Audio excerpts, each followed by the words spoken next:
Industries बाहर जा रही हैं, युवा बेहतर जॉब अपॉर्चुनिटीज और इसके कारण एजुकेशन के कारण जो बाहर जा रहे हैं उनको वापस कैसे रिटेन किया जाए। लोगों की परचेजिंग पावर है, पोटेंशियल है, अपार संभावनाएं हैं, इनको कैसे इनकैश किया जाए, इसके बारे में बात एक छोटा सा ब्रेक फौरन लौट रहे हैं।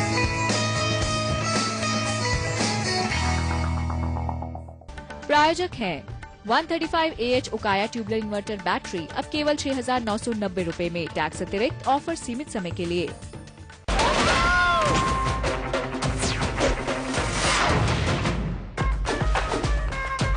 Right.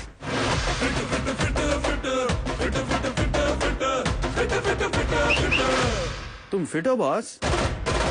Dollar big boss fit है बॉस। अरे हाँ कर रहा हूँ। अरे प्रजापति, संडे कब है? क्या हुआ? संडे आज ही मना लो। टेंशन थकान उतारने के लिए संडे का इंतजार क्यों? नवरत्न तेल की मालिश से रोज की थकान रोज मिटाओ। नवरत्न तेल लगाओ, हर शाम संडे मनाओ।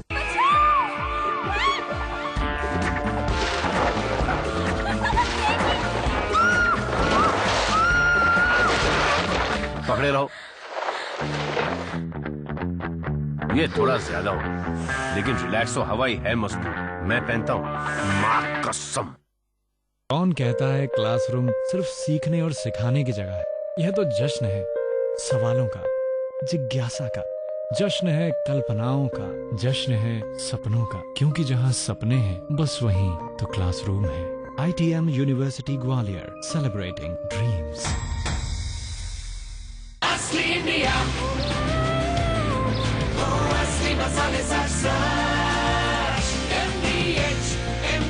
यही है असली इंडिया। 20 मई से सरोजा की जिंदगी का शुरू हो रहा है एक नया सफर। खुशियाँ बरसेंगी हमारे आंगन जब हमारी संतान आएगी। आएगी नहीं, आएगा। हमका तो बेटा ही चाहिए। क्यों है समाज की एक ही मांग, बेटा ही चाहिए। मेरे जीवन की नैया की खेवैया माँ विंध्यावासिनी। एक पत्थर की मूर्त के आंसू जीवन कट जाएगा, ये भ्रम है। जय माँ विंध्यावासिनी, आस्था से अनास्था का टकराव।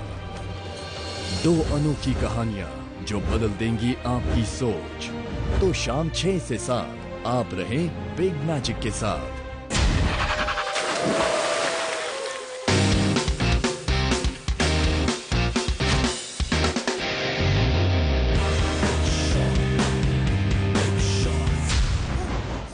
असली मर्द गिराते नहीं, बचाते हैं। लक्स कोसी बिग शॉट पहनो, बिग शॉट बनो। मैं बचा रहा हूँ एक उजली दुनिया के लिए। मैं बचा रहा हूँ बिजनेस एक्सपेंशन के लिए। मैं बचा रही हूँ वेकेशन के लिए। मैं बचा रहा हूँ पूरे प्लेनेट को। SS के LED लाइट्स इस्तेमाल करते हैं तो सिर्फ 1/3 बिजली का खर्च CFL के मुकाबले। तो इन्हें करो ऑन और शुरू करो बचत। SS के LED lights, light years ahead. जल जीरे की आई बहार, पियो जी जल वाले हैं। MDH का जल जीरा, पानी पूरी मसाला, MDH। चकदे फटे।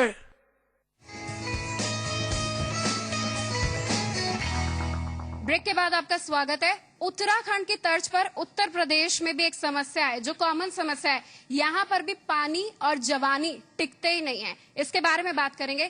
पहला मुद्दा हमारा रहेगा पलायन।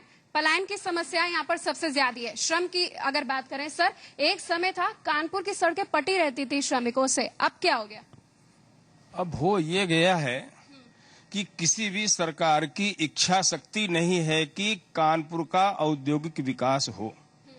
जैसे नागनाथ वैसे ही सांपनाथ। कहने का तात्पर्य कि आज मजदूरों की स्थिति ये है कि जिन सुविधाओं को मजदूरों ने प्राप्त किया था, उत्तर प्रदेश में खास तौर से वर्तमान सरकार ने 18 श्रम कानून ऐसे हैं जिनमें इंस्पेक्शन की व्यवस्था है। इस सरकार ने 3 लाइन के नोटिफिकेशन से कि इंस्पेक्टर राज्य तत्काल प्रभाव से समाप्त किया जाता है, कर दिया। There is no enforcement of labour law. किसी भी कानून का कोई भी अनुपालन इस सरकार के द्वारा नहीं कराया जा रहा है इन लेबर लॉ के सेक्टर। सरकार प्रयास कर रही है, मिल बंद है, मजदूर पलायन कर रहा है। जहां रोजगार मिल रहा है वहां जा रहा है, जहां आधारभूत ढांचा है वहां जा रहा है। अगर कानपुर में आधारभूत ढांचा विकसित हो। JNNURM मनरेगा योजना के तहत जो काम हो रहा है, उससे आप संतुष्ट हैं? मनरेगा का नाम भ्रष्टाचार की दूसरी इकाई है। सर बहुत ज्यादा गुस्सा है लोग। गुस्सा लोग नहीं है, ये जिन दलीय प्रतिबद्धताओं से निकले हुए लोग हैं वो गुस्सा है, गुस्सा लोग नहीं है। अब नए सिरे से कानपुर के लिए क्या हो सकता है, उसके लिए मैं कुछ आपको बताना चाहता हूं। जो नया हम लोगों ने इधर किया है कि एक तो आपके मेधा लेटर क्लस्टर परियोजना हरदोई एवं कानपुर में 460 एकड़ में ये लगाया जाने वाला है। दूसरा ये आपका लेजर टेक्नोलॉजी पार्क कानपुर में 232 एकड़ में लगाया जाने वाला है। ट्रांस गंगा सिटी उन्नाव क्षेत्रफल 1100 एकड़ में। टेक्सटाइल एवं होजरी पार्क रूमा कानपुर 174 एकड़ में। ये जो नया औद्योगिकरण क्षेत्र में हम लोग काम करें, अभी टाइम कितना हुआ है, 1.25 साल में ये 4 प्रोजेक्ट मैंने बता दिए। अब कारण क्या है कि हम लोग राजनीति करने वाले लोग हैं। जब राजनीति करने वाले से पूछोगे तो जो जहां है तो उसको तो वही दिखाई पड़ेगा। हम अगर भाजपा में हैं तो सपा बिल्कुल शून्य, और हम सपा में हैं तो भाजपा शून्य। तो राजनीतिक दृष्टिकोण से अगर हम बात करेंगे, कभी कानपुर का विकास हो ही नहीं सकता। हम कानपुर के होकर सोचते ही नहीं है। हम तो किसी दलों के बंधुआ मजदूर तरह आए और ना भाषण किया और निकल लिए। तो हेल्दी पॉलिटिक्स की बिल्कुल, कानपुर के लोग कानपुर के बारे में बैठें, कानपुर के बारे में सोचें। सबसे ज्यादा दंगे आपके राज्य में अभी तक नहीं हुए हैं। सबसे ज्यादा अपराध जिस क्षेत्र में आप बैठे हैं, इस क्षेत्र अयोध्या में क्या हुआ? नहीं, दंगा नहीं हुआ। आप उसको दंगा नहीं मानते? उत्तेजना में कोई घटना घटित हो गई, सरकार ने तो कार्रवाई किया। बीजेपी से बात करते हैं। सरकार की कार्रवाई पर खुश हैं? सरकार पूरी तरह से एक धर्म जात विशेष के तुष्टीकरण के लिए अपराधियों को संरक्षण दे रही है। आप सब लोग 3-4 दिनों से पढ़ रहे होंगे कि आतंकवादियों को छोड़ने के आदेश कर दिए गए हैं। मान रहे हैं कि कानपुर महफूज नहीं रहने के लिए? कानपुर तो महफूज रह ही नहीं सकता, कैसे रह सकता? कानपुर तो बहुत बड़ा सेंटर है इन सब चीजों का। बहुत बड़ा पॉइंट आपने उठाया, इस पर बात करेंगे। बहरहाल अभी हम पलायन की बात कर रहे थे, इस मुद्दे को जरूर हम उठाएंगे। आपसे ही जानना चाहेंगे, अगर हम पलायन की बात करें, सर एक मिनट जाइए, पलायन की बात करें, कानपुर इंडस्ट्रियल हब के साथ साथ एक एजुकेशन शिक्षा क्षेत्र में भी अच्छा करता था, लेकिन सिर्फ IIT HBTI को छोड़कर आपको लग रहा है कि आप ऐसे पुल फैक्टर्स आने वाले समय में हो सकते हैं? सरकार क्या करे? कानपुर में मेधा अच्छी संख्या में है और यही कारण है कि चाहे वो मेडिकल लाइन हो, चाहे इंजीनियरिंग लाइन हो और चाहे चार्टर्ड अकाउंटेंट्स की लाइन हो, यहाँ पर अच्छी संख्या में छात्र बाहर से पढ़ने के लिए आते हैं। सबसे बड़ी चीज है कि इतना होने के बाद भी चूंकि इंडस्ट्रियल विकास नहीं है, पूंजी संस्थागत ढांचा नहीं है, इस कारण से यहाँ पर वो खप नहीं पाता है। एम्प्लॉयमेंट अपॉर्चुनिटीज हाँ वो नहीं है। और केवल बच्चों को लैपटॉप दे देना, एक प्रकार से लॉलीपॉप देने जैसा, हम रोजगार के सृजन नहीं कर पा रहे हैं। उत्तर प्रदेश उच्चतर शिक्षा आयोग का अभी तक गठन नहीं किया गया है और डिग्री कॉलेज में यदि शिक्षक रिटायर हो रहे हैं तो नई भर्तियां नहीं हो रही हैं। इस कारण से एक वैक्यूम हो रहा है और जो विकास शिक्षा प्रदेश का कानपुर महानगर में होना चाहिए उस प्रकार का विकास नहीं हो पा रहा है। जो बाहर से बच्चियां आती हैं विशेष रूप से, उनके जिस प्रकार का संरक्षण प्राप्त होना चाहिए वो संरक्षण प्राप्त नहीं है।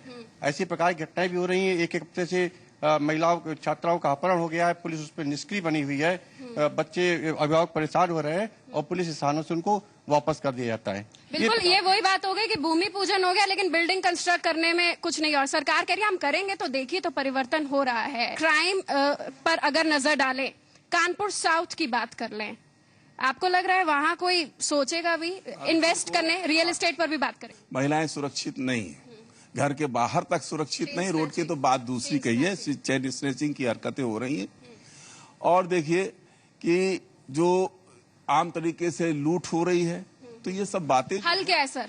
हल उसका यही है कि हमारे यहाँ जो भी पुलिसिया व्यवस्था है उसमें कुछ वैज्ञानिक तरीका अपनाना चाहिए। वैज्ञानिक का मतलब मेरा ये है कि इक्विपमेंट्स हमारे पास हैं, जैसा कि सीनियर ऑफिसर्स अक्सर कहते रहते हैं कि हमने पुलिस को बहुत ही मॉडर्नाइज कर रखा है, लेकिन मॉडर्नाइज कर देने मात्र से, इक्विपमेंट देने मात्र से तो ये शासन व्यवस्था सुधर नहीं सकती।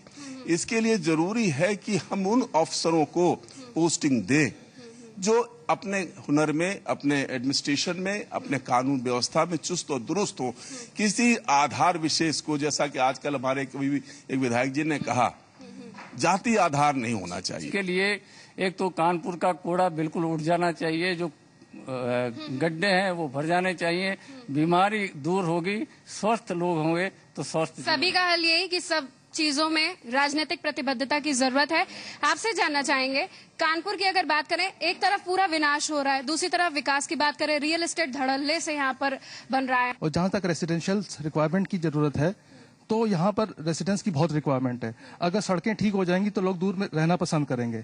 आज साउथ में क्यों नहीं जाना चाहता हर आदमी, इसी नॉर्थ में क्यों रहना चाहता है? क्योंकि पुल नहीं है, सड़कें नहीं है, बिजली पानी नहीं है साउथ में। अगर ये सारी समस्याएं वहाँ सॉल्व कर देंगे तो लोग बाहर भी सर, सब तो पलायन कर रहे हैं, आप रेसिडेंस बना रहे हैं, तो शहर खाली तो हो नहीं जाएगा, रेसिडेंस तो बनाने ही पड़ेंगे। मम्मी पापा परेशान रहते हैं, हमारे बच्चे शहर छोड़कर भाग गए, बहुत सारे मम्मी पापा ऐसे हैं, इनसे भी बात करेंगे। चलिए अब बिजनेस एंगल पर बात कर लेते हैं। सर, आपसे जानना चाहेंगे, बिजनेस एंगल की बात करें, कानपुर एक समय लेदर हब के नाम से जाना जाता था, लेकिन पोल्यूशन को लेकर काफी कंट्रोवर्सी रही। फिर बाहर स्थापना की बात करी, लेदर क्लस्टर की भी बेरिया जी बात कर रहे थे। आप संतुष्ट हैं? कैसे हो विकास? मैं सिर्फ ये पूछना चाहूंगा अधिकारियों से और नेताओं से, दोनों से, कि अगर लखनऊ में वो ओवरब्रिज बनता है, दिल्ली में बनता है, तो वो रातों रात बन जाता है, चंद महीनों में बन जाता है। कानपुर में ऐसी क्या परेशानी होती है जो 16-16, 17-17 साल लग जाते हैं एक ओवरब्रिज को बनने के लिए? दूसरा सवाल मैं एक पूछना चाहता हूं, कानपुर में हम ये हर रोज देखते हैं कि एक विभाग सड़क खोद देता है, सालों तक वो सड़क बनती नहीं, जिस दिन बन जाती है उसके अगले महीने ही दूसरा विभाग आके उसको खोद देता है। क्या हमारा प्रशासन और शासन इसमें नाकाबिल है कि सब विभागों का एक कोऑर्डिनेशन कर ले और सब विभागों से एक गारंटी ले ले कि ये सड़क बनने के 3 साल बाद तक अब आपको यहाँ पे कोई प्रोजेक्ट नहीं करना है? ये जवाब चाहिए हमें। बिल्कुल, इस मामले में कोऑर्डिनेशन की काफी जरूरत है। व्यापारी नेता हैं आप, एफडीआई पर बहुत ज्यादा विरोध किया, लेकिन कानपुर बहुत ज्यादा रेवेन्यू जनरेट कर रहा है, क्या बोलेंगे? रेवेन्यू जनरेट हो रहा है, कुछ परसेंट तो मंगवाइए अपने लिए। देखिए, एफडीआई का मैं स्वागत करता हूं। एफडीआई के लिए सड़कें लाएं, बड़ी इंडस्ट्री लाएं, क्योंकि अगर बड़ी इंडस्ट्री इंडिया कानपुर में आती है तो निश्चित रूप से कानपुर का विकास अपने आप होगा। आपको पता है वर्ल्ड बैंक का ट्रैक कैसे होगा? थेम्स नदी के लिए पैसा दिया, गंगा के लिए पैसा दिया, थेम्स नदी साफ हो गई, गंगा अभी भी मलिन है। लेदर इंडस्ट्री की बात करें, आपसे जानना चाहेंगे, संतुष्ट हैं इधर उधर लेदर इंडस्ट्री के साथ? देखिए, पहले तो मैं आपको ये बता दूं कि कानपुर शहर को देखिए, इतना इम्पोर्टेंट शहर होने के बावजूद यहाँ पर एयरपोर्ट की फैसिलिटी देखिए, और उसके बाद यहाँ पे फ्लाइट कनेक्शंस देखिए। इतनी बड़ी हब है लेदर इंडस्ट्री, आफ्टर टेक्सटाइल्स से खत्म हो जाने के बाद लेदर इंडस्ट्री है, जिससे ये कानपुर शहर अब माना या जाना जा रहा है। इस वक्त 3000 बचा हुआ है यूं कह लीजिए। 3000 करोड़ का यहाँ से एक्सपोर्ट है लेदर का, और लेदर के एक्सपोर्ट में जो बायर्स यहाँ पर आते हैं, जब वो कनेक्टिविटी देखते हैं दिल्ली की, बेंगलोर की, बॉम्बे की, तो वो बड़े आसानी से वहां चले जाते हैं। जब कानपुर आने का सोचते हैं, पता चला एक फ्लाइट है, वो भी एक फ्लाइट कभी वो जा रही है, कभी नहीं जा रही। लखनऊ आता आदमी, लखनऊ से फिर यहाँ कानपुर आता है, और आप देख लीजिए कानपुर की स्टैटिस्टिक्स देख लीजिए, शहर का हाल देख लीजिए। कोई भी पॉलिटिकल पार्टी, चाहे कांग्रेस हो, बीजेपी हो, समाजवादी पार्टी हो, बीएसपी हो, आप स्टैटिस्टिक्स देख लीजिए कि जब से इंडिपेंडेंस हुई है आज तक टैक्सेशन सबसे ज्यादा कलेक्ट हुआ है कानपुर में, और इन्वेस्टमेंट उसका जो है ब्यूटिफिकेशन हो रहा है लखनऊ में। क्या बोलेंगे इस पर? एयरपोर्ट तो ऐसा है कि अमौसी पास में है, यहाँ पे फ्लाइट सभी कुछ की गई थी, लेकिन सफिशिएंट बुकिंग न होने की वजह से, अभी पिछले बार ही प्रेसिडेंट साहब आए थे तभी हम लोगों ने एयरपोर्ट में इस बारे में बात की थी, वहां सफिशिएंट बुकिंग न होने की वजह से ही फ्लाइट्स डेविएट कर जाती हैं और कैंसिल कर दी जाती हैं। जब उनको इतना यहाँ बिजनेस मिलेगा तो डेफिनेटली एयरपोर्ट सर्विस फैसिलिटी दे दी गई है, यहाँ व्यवस्था कर दी गई है, रेगुलर सिविल एयरपोर्ट अब चालू भी हो गया है। वर्तमान सरकार ने इस विषय में काफी प्रयास करके इसमें कार्रवाई किया है, लेकिन यही है, that depends upon the booking of. अधिकारियों ने क्या किया? अधिकारी उसी के इम्प्लीमेंटेशन करते हैं जो। चलिए, एक समस्या और है बिजली की, आपसे जानना चाहेंगे, इतना रेवेन्यू जनरेशन, इतना पैसा, हाउस टैक्स भी बढ़ गया, बिजली की समस्या सबसे ज्यादा है। अगर हम स्मॉल स्केल एंटरप्रेन्योर्स की बात करें, हेवी इंडस्ट्रीज की बात करें, वो काम इसीलिए नहीं कर पाते, आप बिजली नहीं दे रहे हैं। दूसरी चीज, निजीकरण की बात सामने निकल कर आ रही है, घर वाले सब परेशान है, कब तक इन्वर्टर बैटरी के सारे जिंदगी गुजार देंगे क्या? बिजली यहाँ पे इंडस्ट्रियल बेल्ट जो है उसमें हम लोग 24 घंटे बिजली देते हैं। जो इंडस्ट्रियल बेल्ट है मेरा, पनकी, दादा नगर, अपरान, फजलगंज, डोमेस्टिक बेल्ट में 20 घंटे एवरेज बिजली देते हैं। कहीं स्थानीय व्यवधान हो जाता है, वो एक अलग बात है। पिछले 4 या 5 वर्षों में कानपुर के साथ थोड़ा सा प्रशासनिक सहयोग नहीं मिला था निजीकरण को लेके। पहले टोरंट का निजीकरण का आया था, फिर वो किसी पेचीदे की वजह से वो हैंडओवर नहीं हुआ। तो इस 4 सालों में हमारा इंफ्रास्ट्रक्चर यहाँ पे रिनोवेशन का वो नहीं डेवलप हो पाया। बिजली 20 घंटे देंगे, दे भी रहे हैं। आज जैसे मेरे ख्याल से पिछले 7-8 साल में 2 या 3 घंटे की कटौती हो रही।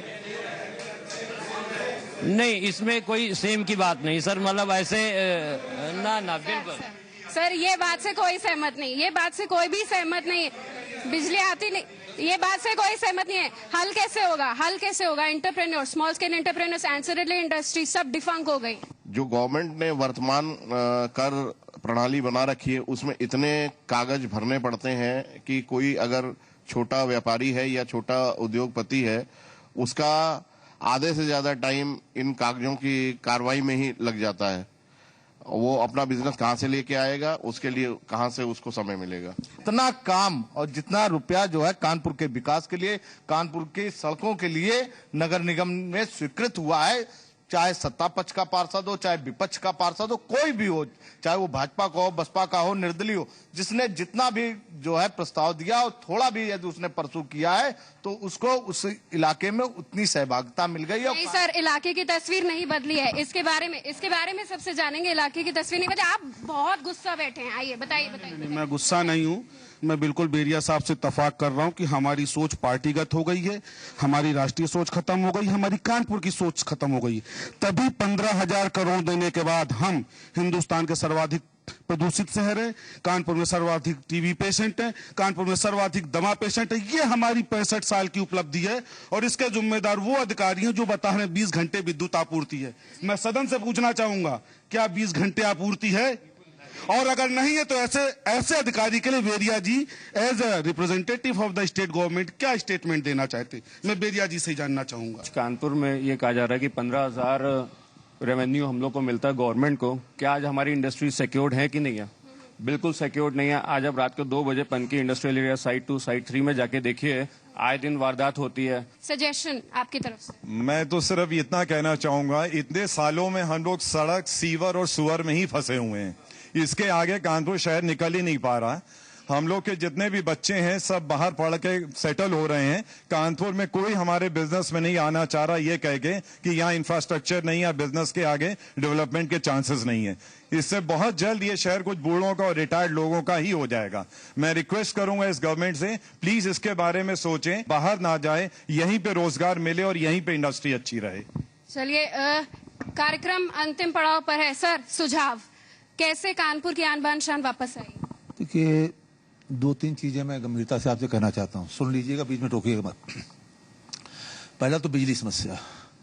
ये बिजली की समस्या एक दिन की नहीं है। जब हमने सरकार को ग्रहण किया उस वक्त 25,000 करोड़ रुपया हमारे ऊपर बिजली की देनदारी थी। 1 साल के अंदर आपको बिजली से मुक्ति मिल जाएगी, जो सरकार का काम प्राथमिकता पर है। बिजली हमारी 1 नंबर प्राथमिकता पर। सर, गारंटी 1 साल के अंदर बिजली की समस्या से मुक्ति मिल जाए, जो सरकार काम कर रही है। क्योंकि काम जो हो रहा है वो दिखता नहीं। हम दिखता है मीडिया में देख करके, दिखता है अखबार पढ़कर, दैनिक जागरण पढ़ा, अमर उजाला पढ़ा, सुबह पढ़ा, वही मानस बनाया चलिए। और कुछ हम पॉलिटिकल प्रतिबद्धता से बंधे हुए कि हमको वोट तो यही देना है, तो देना है तो उसी की बुराई करना है। नहीं, राजनीति अच्छा थोड़ी राजनीति खत्म कर दीजिए। दुनिया में कितनी व्यवस्थाएं हैं सरकार चलाने की? मिलिट्री तानाशाही है, राजशाही है, डिक्टेटरशिप है। जनता, बात सुनिए, पहले बात सुनिए, आप बात सुनिए। आप किसको पसंद करती हैं? मैं आपसे पूछ रहा हूँ, आप किसको पसंद? लोकतंत्र रहेगा तो नेता रहेंगे। अब हम भ्रष्ट हैं तो हमें इम्तिहान देने 5 साल में जाना पड़ेगा, जनता हमको हटा देगी। अच्छा, जो लायक हैं वो क्यों नहीं बनते नेता? हम सब नालायक हैं। तो जो लायक बैठे हैं वो लायक लोग क्यों नहीं जाते चुनाव मैदान में? आप आइए, बढ़िया काम करिए, आपको जनता चुनेगी, हम नालायक हमें हटा देगी। एक बात मैं कह रहा हूं कि सबको बैठ करके पार्टी लाइन से अलग हटकर, राजनीतिक विचार दृष्टि छोड़कर, कानपुर के नागरिक के नाम पर गरीब अमीर के बीच में फासला करके जब तक काम नहीं करोगे, हमारी पहली दृष्टि गरीब की प्रति होनी चाहिए। बहुत महत्वपूर्ण बात बोली आपने। सत्ता पर सिद्धांत हावी होने चाहिए। अंत में कार्यक्रम अंतिम पड़ाव की ओर है। तमाम समस्याओं पर हमने बात करी। अब एक छोटा सा एक एनालिसिस, भविष्य कानपुर का क्या है? कानपुर की लग्न जो है वो वृषभ लग्न है और वृषभ लग्न का भविष्य कभी भी अंधकार में नहीं हो सकता है। 4 नवंबर 2014 के बाद का जो कानपुर होगा वो मरीजों का, दम टूटने वालों का कानपुर नहीं होगा, उत्साही लोगों का होगा, युवा लोगों का कानपुर होगा। नहीं, लेकिन आप ज्योतिष की बात कर रहे हैं ना, कानपुर में शुक्र की जरूरत है, ग्लैमर, मंगल की जरूरत है, अराजकता, बुध की जरूरत है, इंटेलिजेंस, इन तीनों का समावेश, गठजोड़।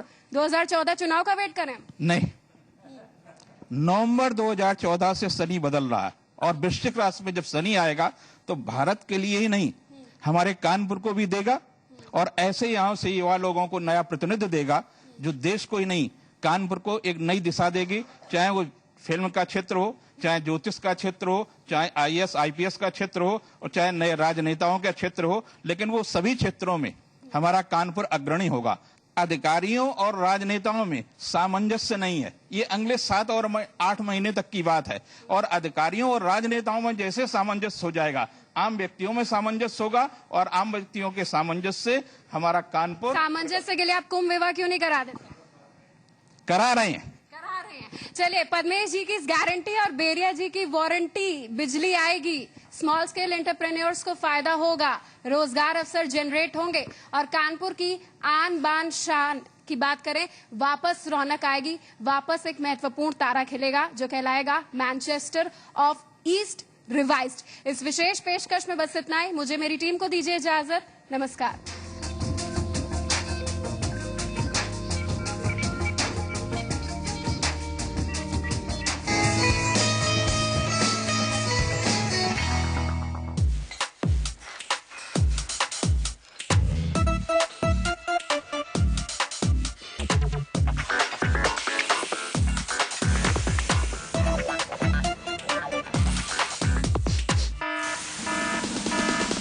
Genex vests and briefs, styliners.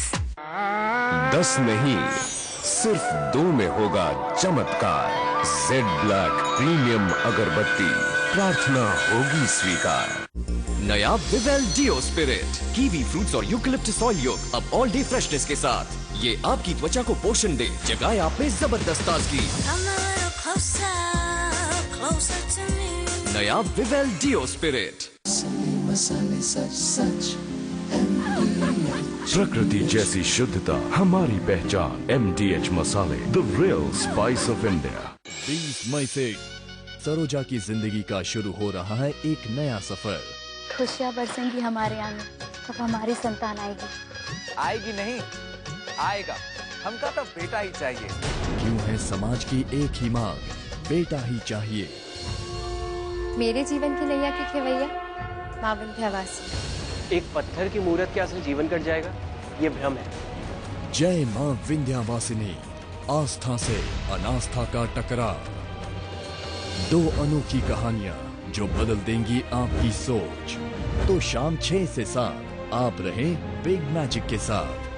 अरे हाँ कर रहा हूँ। अरे प्रजापति, संडे कब है? क्या हुआ? संडे आज ही मना लो। टेंशन थकान उतारने के लिए संडे का इंतजार क्यों? नवरत्न तेल की मालिश से रोज की थकान रोज मिटाओ। नवरत्न तेल लगाओ, हर शाम संडे मनाओ।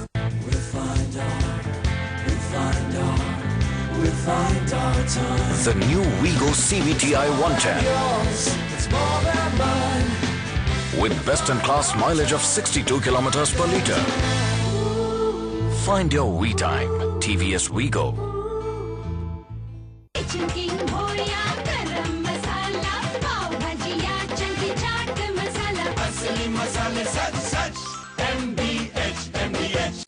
प्रायोजक है प्रकृति जैसी शुद्धता हमारी पहचान। MDH मसाले, the real spice of India.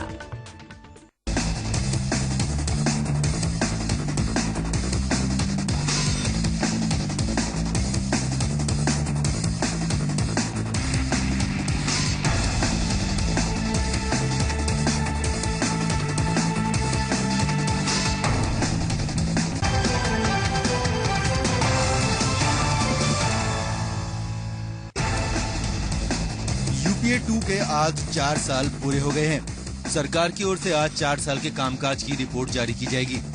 हालांकि इससे पहले ही मंत्रियों ने अपनी सरकार का गुणगान शुरू कर दिया है। सूचना एवं प्रसारण मंत्री मनीष तिवारी ने UPA 2 सरकार का गुणगान करते हुए कहा कि UPA 2 सरकार का प्रदर्शन काफी अच्छा रहा है। साथ ही उन्होंने कहा कि UPA 1 के मुकाबले UPA 2 की सरकार का कामकाज बेहतर रहा। इसके साथ ही विपक्ष पर कोई भी टिप्पणी करने से इनकार कर दिया। हम ये नहीं कहते कि खामियां नहीं रही होंगी, और जहां पर जरूरत पड़ी है यूपीए की सरकार ने, कांग्रेस पार्टी ने कार्रवाई भी की है। उत्तराखंड के मुख्यमंत्री विजय बहुगुणा ने यूपीए 2 के 4 साल पूरे होने पर प्रधानमंत्री को बधाई दी है और कांग्रेस की उपलब्धि गिनाते हुए कहा कि विपक्ष की कूटनीति के बावजूद कांग्रेस ने सफलतापूर्वक अपने 4 साल पूरे किए हैं।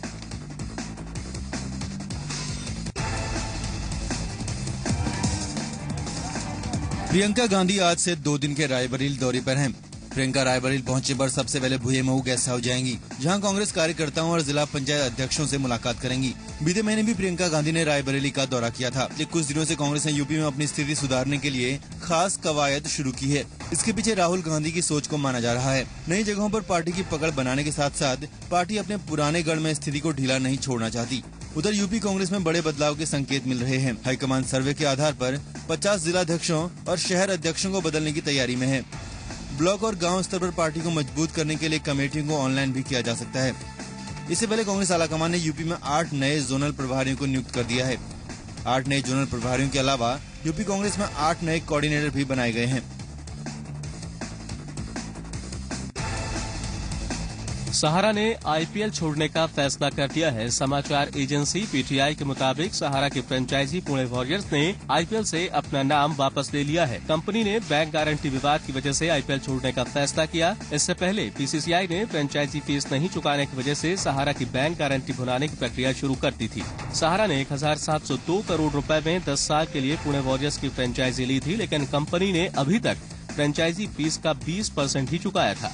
इधर इस बीच दिल्ली में फिक्सिंग के तीनों आरोपी खिलाड़ियों की रिमांड 5 दिन बढ़ा दी गई। श्रीसंत, चौहान और चंदीला से दिल्ली पुलिस ने और पूछताछ की मांग की थी। खुलासा ये भी हुआ है कि श्रीसंत ने 15 मई के आईपीएल मैच के पहले करीब 2 लाख रुपए की शॉपिंग की। उन्होंने ये खरीदारी कैश में की थी। दिल्ली पुलिस ने जयपुर से श्रीसंत की गर्लफ्रेंड के पास से ब्लैकबेरी मोबाइल भी जब्त कर दिया है, जो श्रीसंत ने उसे गिफ्ट किया था। स्पॉट फिक्सिंग का पहला बॉलीवुड कनेक्शन सामने आया है और विंदु दारा सिंह के रूप में बॉलीवुड से पहले गिरफ्तारी भी कर ली गई है। विंदु दारा सिंह से सोमवार रात मुंबई पुलिस के क्राइम ब्रांच ने पूछताछ की थी और मंगलवार दोपहर उन्हें गिरफ्तार कर लिया गया। आईपीएल के स्पॉट फिक्सिंग केस में श्रीसंत के बाद हुई ये सबसे सनसनीखेज गिरफ्तारी है, जिसने क्रिकेट, सट्टे और बॉलीवुड के कनेक्शन पर मोहर लगा दी है। स्पॉट फिक्सिंग केस में मुंबई ने ये 19वीं गिरफ्तारी की है। इधर 8:30 बजे। कितनी देर तक थे वो? लगभग 1-1.5 घंटे। कितने पुलिस वाले थे? 3-4 थे और अकेले बिंदु दारा सिंह को ही लेके गए और कोई भी गया? और कोई नहीं है। दरअसल राजस्थान से गिरफ्तार किए गए बुकी रमेश व्यास से पूछताछ में उसके और विंदु दारा सिंह की नजदीकियों का खुलासा हुआ था। स्पॉट फिक्सिंग केस का खुलासा होने से पहले विंदु दारा सिंह लगातार सट्टेबाजों के संपर्क में था और इसी दौरान वो लगातार आईपीएल मैचों में खिलाड़ियों और उनके करीबियों के साथ देखा गया। सुप्रीम कोर्ट ने आईपीएल के प्लेऑफ मुकाबले पर रोक से इनकार कर दिया है। सुप्रीम कोर्ट ने कहा है कि कुछ लोगों की वजह से उन लोगों का पूरा विभाग बंद नहीं किया जा सकता, इसलिए अदालत आईपीएल के मैचों पर रोक नहीं लगा सकती। कोर्ट ने ये भी कहा कि क्रिकेट, जिसे जेंटलमैन गेम कहा जाता है, उसकी गरिमा बनी रहनी चाहिए और बीसीसीआई इसको लेकर कदम उठाए। सुप्रीम कोर्ट ने कहा है कि जिस तरह की गड़बड़ियां सामने आ रही हैं, उसको रोकने के लिए नया मैकेनिज्म तैयार किया जाना चाहिए। सुप्रीम कोर्ट ने बोर्ड की जाँच टीम से 15 दिन में रिपोर्ट मांगी है। तो काउंसिल है अपोजिट पार्टी के बीसीसीआई के, उन्होंने स्टेटमेंट दिया है कि ऑलरेडी एक कमेटी कॉन्स्टिट्यूट हुई है मिस्टर रवि सवानी की। उन्होंने कोर्ट ने ये भी कहा है कि अगर किसी खिलाड़ी के खिलाफ कोई एलिगेशंस आते हैं तो उनको एक अपॉर्चुनिटी देके उनके खिलाफ एक्शन भी लिया जाए। सुप्रीम कोर्ट ने मंगलवार को आईपीएल की फिक्सिंग पर दायर याचिका में बीसीसीआई को एक कमेटी गठन करने का आदेश दिया, जो जांच कर आरोपी खिलाड़ियों पर कार्रवाई कर सकती है। एक तरफ फिक्सिंग का बॉलीवुड से कनेक्शन सामने आया है, जिसमें पहली गिरफ्तारी बिंदु दारा सिंह के तौर पर भी हुई। वहीं दूसरी ओर पैसों की लीक के हवाला कारोबार से भी तार जुड़ते दिख रहे हैं। हवाला ऑपरेटर अल्पेश के पास से नोटों का जखीरा बरामद हुआ है। मंगलवार को अल्पेश के पास से 28 लाख रुपए के नोटों को जब्त किया गया। मुंबई पुलिस क्राइम ब्रांच के ज्वाइंट सीपी ने कहा है कि बुकीज से कनेक्शन साफ होने के बाद ही यह गिरफ्तारी की गई है। मुंबई क्राइम ब्रांच ने 3 फ्रेश अरेस्ट किए हैं। उनमें से पहला है अल्पेश पटेल, बिंदु दारा सिंह और प्रेम तनेजा। इन दोनों को भी हमने अरेस्ट किया है। इन दोनों के लिंक्स उन बुकीज से है जो हमारे केस में अरेस्टेड है और वांटेड है। वहीं चेन्नई में भी छापेमारी के दौरान भारी मात्रा में कैश की बरामदगी की गई। साथ ही 14 मोबाइल और कई लैपटॉप और कंप्यूटर भी बरामद हुए। साफ है कि फिक्सिंग के फांस में अभी कई औरों के फंसने की संभावना है। आईपीएल कमिश्नर राजेश शुक्ला ने एक बार फिर दोहराया है कि स्पॉट फिक्सिंग में आरोपी पाए गए किसी भी खिलाड़ी को नहीं बख्शा जाएगा। साथ ही उन्होंने कहा कि बुकीज पर पुलिस को कड़ी कार्रवाई करनी चाहिए। कड़े कदम उठाने के लिए हम पूरी तरह से प्रतिबद्ध हैं। कड़े से कड़े कदम उठाएंगे। किसी को स्पेयर नहीं किया जाएगा, किसी को बचने का कोई सवाल ही नहीं। बीसीसीआई प्रेसिडेंट ने खुद ये बात स्पष्ट की है। बीसीसीआई वर्किंग कमेटी का भी यही डिसीजन है कि सख्त से सख्त कदम उठाए जाएंगे। जो भी खिलाड़ी दोषी पाए जाएंगे, बीसीसीआई अपनी तरफ से पूरी कोशिश कर रहा है कि ऐसे लोगों को कड़ी सजा मिले। केंद्रीय मंत्री कपिल सिब्बल ने क्रिकेट में चल रही सट्टेबाजी और फिक्सिंग के खिलाफ एक कठोर कानून लाने का ऐलान किया। ये स्पोर्ट्स मिनिस्ट्री के साथ हम मिलजुल कर इसको आगे बढ़ाएंगे कि एक कानून होना चाहिए जिसमें मैच फिक्सिंग एक